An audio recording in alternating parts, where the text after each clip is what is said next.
Hola, ¿qué tal? Mi nombre es Iván Carrillo y este es el Noticiero Científico y Cultural Iberoamericano NSC. Nuevamente les invito a explorar cómo el conocimiento y la cultura transforman nuestras vidas. Este espacio es gracias a la Asociación de Televisiones Educativas y Culturales Iberoamericanas, ATEI. Esto es lo más relevante de la ciencia y la cultura. Sin duda, el cambio climático ha generado una necesidad de monitoreo más preciso y oportuno del clima en la Tierra. Es parte de la labor que durante décadas han llevado a cabo los satélites Meteosat, que hoy alcanzan ya su tercera generación. Así comenzaba hace casi 30 años la primera generación de satélites Meteosat. Séparation Meteosat. Et voilà. Vamos por la tercera. Anoche se lanzó el nuevo Meteosat. Desde la Agencia Espacial Europea hablan de revolución en la previsión meteorológica. Vamos a tener más instrumentos que radiografían, que estudian la atmósfera con una mayor resolución espacial y temporal. Esto quiere decir que vamos a tener más información de qué es lo que está sucediendo a tiempo real en la atmósfera y, por tanto, mejorar también los pronósticos. Otros dos satélites completarán esta nueva generación de Meteosat que podría empezar a enviar imágenes en un año y medio. Producirá de Europa y Asia cada 10 minutos. Tendrá mayor precisión para detectar incendios y será un auténtico cazarrelámpagos con el 80% del planeta monitorizado. Nos llama mucho la atención estos nuevos sensores que van a estudiar las descargas eléctricas, los rayos y los relámpagos que se producen en las nubes y que ayudarán, por tanto, también a prevenir los fenómenos más severos. Cada vez más frecuentes a causa del cambio climático. Esta mejora en la detección temprana de fenómenos extremos como las tormentas de desarrollo rápido ayudará también a salvar vidas. El inagotable yacimiento arqueológico de Egipto no para de darnos sorpresas. Una misión española llevó a cabo el siguiente hallazgo.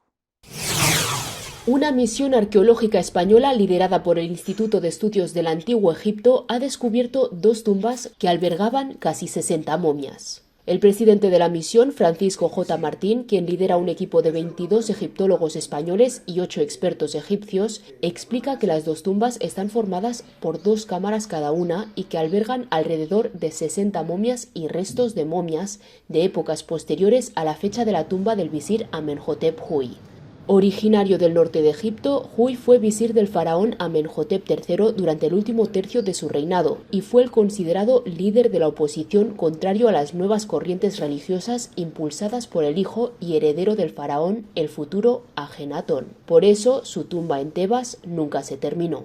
La misión ha organizado una exposición del contenido de la necrópolis del visir con la coordinación del Museo de Luxor, donde se muestra un sarcófago con una momia de la cantora del dios Amón de la dinastía 20 y otro sarcófago de otra momia de una escriba de la mesa de ofrendas del dios Amón. La exposición, que continúa el año que viene, cuenta con enterramientos intactos y objetos de plata, que en aquella época tenían más valor que el oro.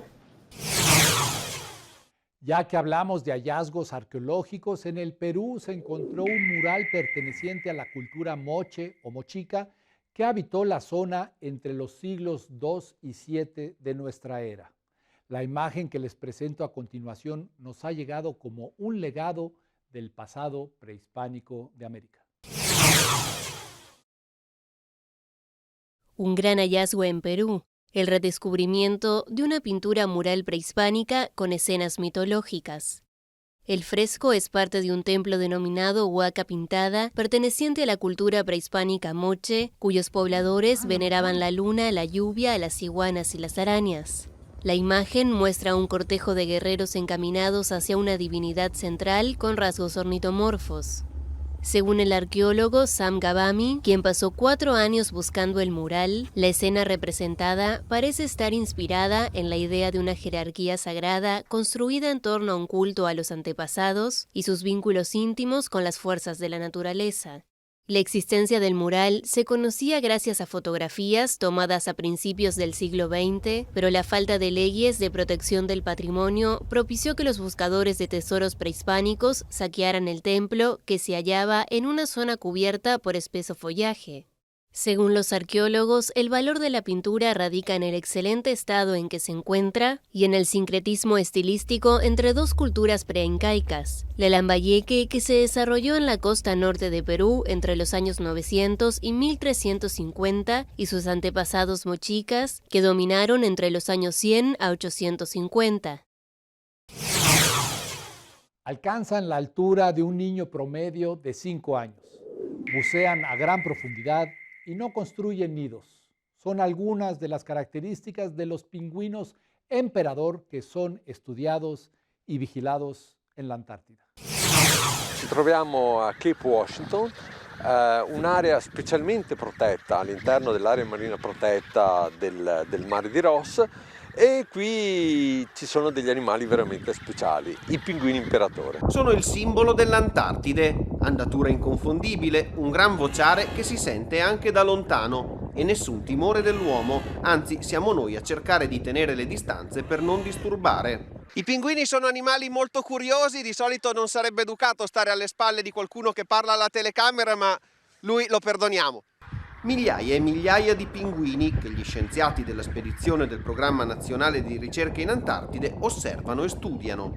Non sono tutti uguali, quelli che vedete grigi sono i piccoli dei pinguini, i pulcini sono nati quest'inverno, hanno ancora il piumaggio giovanile che perderanno alla fine della stagione quando sarà il momento di prendere il mare. A partire per alcuni mesi saranno le femmine, i maschi invece resteranno qui, per loro Cape Washington è davvero casa.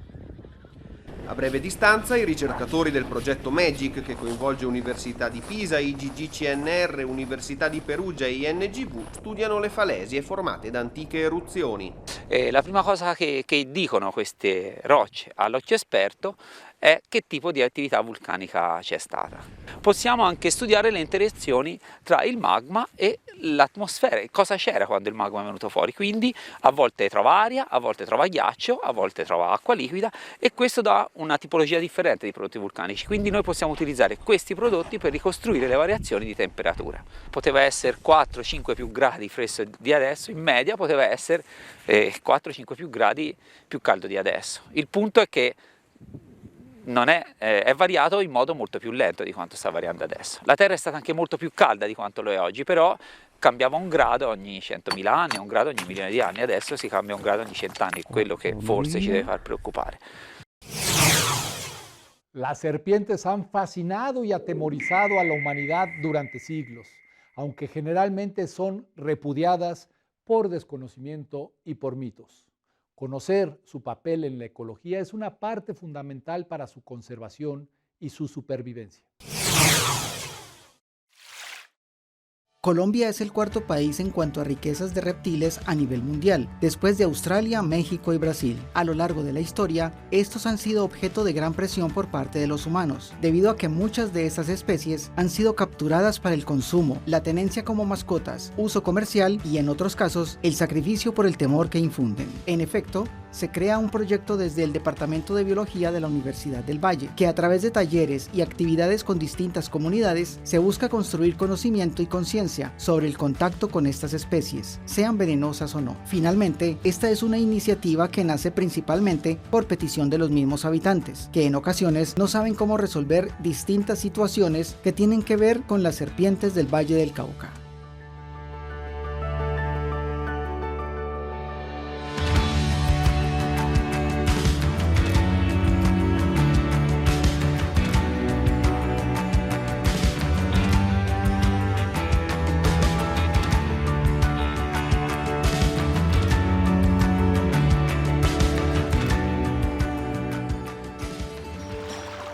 Realmente la Universidad del Valle es un pilar y una entidad importantísima para nuestro departamento, y apoyar como investigadores estos proyectos es supremamente valioso, porque estamos dejando en la comunidad los conocimientos que afortunadamente hemos adquirido y los estamos heredando a las personas más importantes, que son las que realmente viven en los territorios y donde estamos inundados de biodiversidad. Entonces, para mí, que la academia lleve estos conocimientos a las comunidades es absolutamente invaluable y fundamental.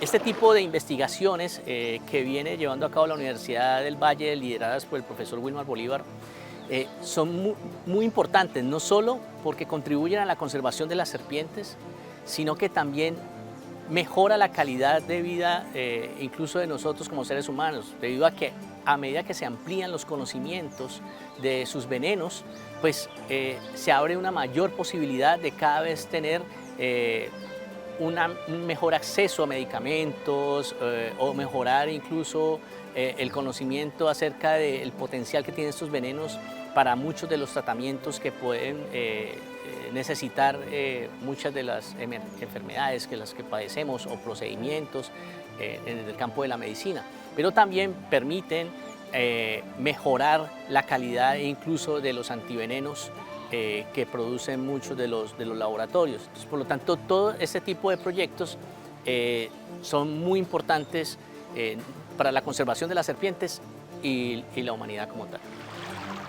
Yo adoro a la Universidad del Valle y obviamente debemos estar en todas las investigaciones que estén en el top y que tengan una redundancia también, no solo desde el punto de vista investigativo, académico y de participación, sino que adicionalmente tengan una redundancia en todo el tema de articulación con muchísimos actores, y más si son actores de comunidades. Entonces, porque vuelvo y digo, es un problema, los accidentes ofídicos es un problema de salud pública, y en ese orden de idea debemos atender todo este tipo de responsabilidades. ¿De qué hablamos cuando nos referimos a la economía circular?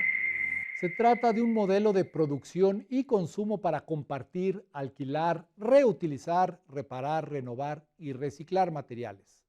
A continuación, un ejemplo inspirador. Las botellas de plástico llenas de residuos se han convertido en alternativa ecológica y barata a los bloques de cemento para la construcción en el estado venezolano de Zulia, donde los ciudadanos, ante los altos costos de materiales comunes, dan una segunda vida a los desechos con los que levantan muros o reparan estructuras. El problema para afrontar los costos del material de obra y la imperiosa necesidad de buscar un destino útil a los residuos plásticos llevaron a los zulianos a reemplazar los ladrillos convencionales por ecobloques. La ONG La Papelera Tiene Hambre propuso a la escuela Luz del Saber cambiar una vieja cerca de latas por un muro hecho con botellas de plástico. Nancy Ferrer, directora de la escuela. Haciendo los ecobloques podíamos reducir la basura de nuestra comunidad, y fue algo así, porque en realidad al principio los niños se veían entusiasmados y uno veía a los niños en la calle recogiendo el plástico para llenar sus botellas plásticas y así realizar un ecobloque. Ahora, tras 2 años educando sobre el reciclaje, la ONG se puso manos a la obra y comenzó a construir el muro que dará seguridad a la escuela. Antonio Soto Urribarri, coordinador comunitario de La Papelera Tiene Hambre. Bueno, es una buena práctica para ayudar y aportarle al saneamiento ambiental. También es una de las alternativas que podemos darnos cuenta por la falta de infraestructura que sufren actualmente estas escuelas en esta zona. Podemos como también darle un aporte a dignificar la educación de los niños y las niñas de la comunidad. Con la construcción del muro se reciclarán unos 5.400 kilos de plástico, equivalente a la misma cantidad de botellas que usarán para levantar la obra. De colores vivos, picos largos y delgados y largas lenguas tubulares, los colibríes son aves que solo existen en el continente americano. Hay alrededor de 300 especies que cumplen una importante labor ecológica. Vamos a conocer más sobre ellos. Con las primeras luces del amanecer, despierta una sinfonía sin igual. Después de una larga y fría noche, los visitantes de estas flores deben tener gran apetito. Ahí está el primero de muchos. Con su pico largo, se adentra en la flor en busca de néctar, su preciado alimento. Mientras lo hace, se impregna de polen que llevará a otra flor para polinizar, beneficiándose mutuamente. Sus vibrantes colores metálicos se obtienen por iridiscencia, mediante la microestructura de sus plumas formadas por varias capas de proteínas. A la sombra se ven pardas, pero al ser iluminadas ocurren múltiples reflexiones que difractan la luz, dando lugar a estridentes tonos, dependiendo del ángulo en que la veamos. Al volar, los colibríes aletean en promedio 80 veces por segundo, pero pueden llegar hasta 200, requiriendo un monumental gasto de energía. Mantener este acelerado ritmo de vida parece complicado, pero no imposible. La clave está en alimentarse cada 10 minutos durante el día y reducir al máximo su temperatura por la noche, entrando a un estado parecido a la hibernación, conocido como torpor. Los colibríes conforman una familia de aves que solo habita en América. Se encuentran en casi todos los ecosistemas, excepto en aquellos muy fríos. De las 300 especies conocidas, 57 viven en México y 12 de ellas son endémicas de nuestro país. La transformación del paisaje para áreas de ganadería, cultivo o urbanas es su principal amenaza, además de la contaminación y las especies exóticas. La reducción de las poblaciones de colibríes afecta la supervivencia de muchas plantas, ya que 1000 especies son polinizadas por estas pequeñas aves en todo el continente, por lo que su ausencia repercute gravemente en la vegetación natural. La doctora María del Coro Arizmendi Arriaga, de la Facultad de Estudios Superiores Iztacala de la UNAM, junto a sus estudiantes, realizan un monitoreo de colibríes cada mes en la cantera oriente de la Reserva Ecológica del Pedregal de San Ángel en la Ciudad de México. Aquí los marcan y analizan su abundancia a lo largo del año en el ecosistema del Pedregal, generando conocimiento para conservarlos. Aunque son aves afectadas por la urbanización, los bebederos artificiales han contribuido a que se adapten mejor a vivir en las ciudades y sean más apreciados. Sin embargo, un jardín con flores que los polinizadores buscan suele ser más efectivo. La fuente de alimento es variada y puede atraer a diferentes especies de colibríes e incluso a otros polinizadores. Contar con estos jardines en las ciudades significa devolverles una parte de su hábitat. Acciones pequeñas, pero de gran valor en la preservación de la naturaleza. La mayor parte de la actual provincia de Extremadura en España perteneció a la provincia de Roma, conocida como Lusitania. Ocupaba un espacio mucho mayor, incluyendo parte del actual Portugal. En esa región, la arqueología nos sigue revelando un pasado fascinante. Piedras locales y argamasa de cal, típico para la ciudad romana de Regina. Es Félix Steiner de la Universidad de Marburg enseñándonos el nuevo hallazgo en Regina, un edificio que marca por primera vez el límite del casco urbano de la ciudad con su periferia. Está situado en lo que sería la muralla y ha aparecido con sorpresa dentro. 30 ánforas completas y no con cualquier producto. Una colección enorme de ánforas de salazones que vienen de la costa. Podemos ver ahora, identificar el comercio entre aquí la zona interior y la costa de España, lo más probable de la zona gaditana. Por tanto, es una pescaría aquí, un negocio muy especializado. Ánforas con salazones probablemente de Baelo Claudia, de Tarifa. Son del siglo II, como esta teja, posiblemente del mismo edificio, o esta vasija de lujo. También son clave estas dos monedas. Especialmente raras porque son de plata, que normalmente no se encuentran en excavaciones urbanas. Las universidades de Marburg, Viena y Cantabria están en el ecuador de su investigación. Han encontrado también una fíbula, mucha cerámica, asas de vasijas y muchos otros objetos de la vida cotidiana más allá del casco urbano. Un casco urbano cuyo límite está en este edificio. Ha sido la sorpresa de la excavación este edificio, que mediría 150 metros de largo y que tiene 2,5 metros de profundidad. Sería el último edificio de la ciudad de Regina. A partir de aquí, granjas, villas y explotaciones mineras de gente que vivía fuera de la ciudad, pero que se relacionaba con la ciudad. Con georradares como este, los arqueólogos han localizado más de 10 edificios a las afueras. Hemos encontrado varios edificios, pequeñas granjas, pero también grandes villas. Aquí debajo se sabe que hay una villa y un mosaico.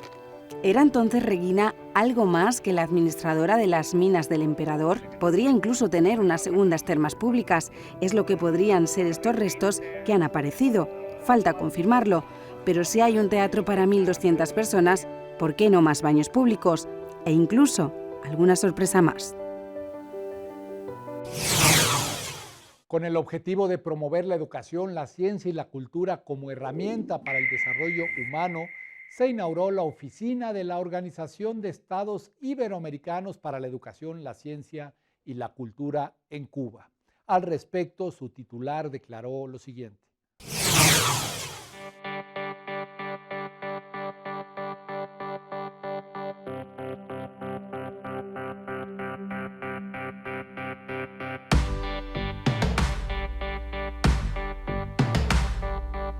La apertura de la Oficina de la Organización de Estados Iberoamericanos para la Educación, la Ciencia y la Cultura en Cuba representa en primer lugar el fortalecimiento de las sólidas e históricas relaciones de Cuba con la organización y con otros países de Iberoamérica, y también constituye el inicio de una nueva etapa cualitativamente superior que permitirá no solamente profundizar en las relaciones anteriormente establecidas, sino también ampliar estas relaciones en función del desarrollo de la educación, la ciencia y la cultura en la región.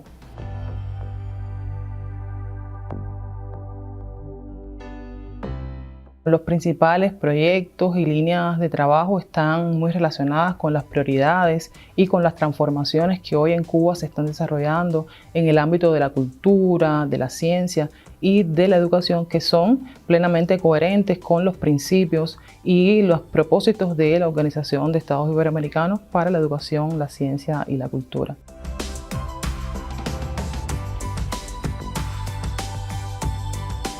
Yo creo que en el contexto actual, donde adquiere una especial significación la unidad, la solidaridad y la cooperación entre los países, así como la contribución de los organismos internacionales, adquiere una significación especial la apertura de la oficina. Por eso, un agradecimiento especial tanto a las autoridades cubanas como a la Organización de Estados Iberoamericanos y en especial a su secretario general.